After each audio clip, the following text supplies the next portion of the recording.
Débordement.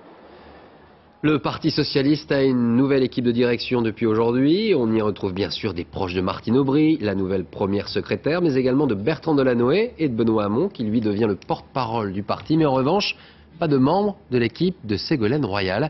Peut-on alors parler d'opposition en interne? On en parle avec Jeff Wittenberg dans un instant. Mais avant cela, résumé de la journée.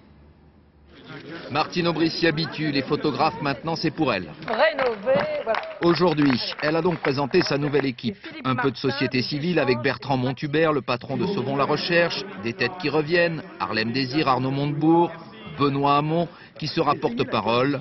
Les amis de Ségolène Royal, eux, restent derrière la porte. Cette porte, elle reste ouverte.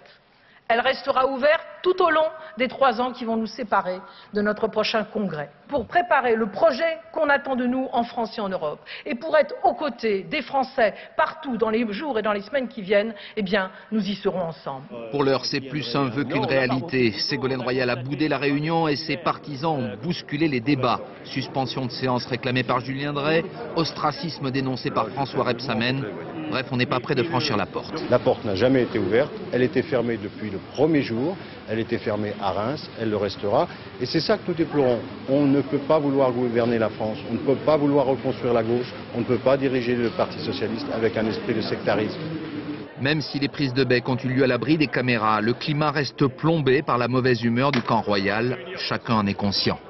Le statut de Ségolène Royal, qui est une personnalité importante de notre parti, parce qu'elle a été la candidate, parce qu'elle a porté des idées dans ce congrès, nul ne le remet en cause.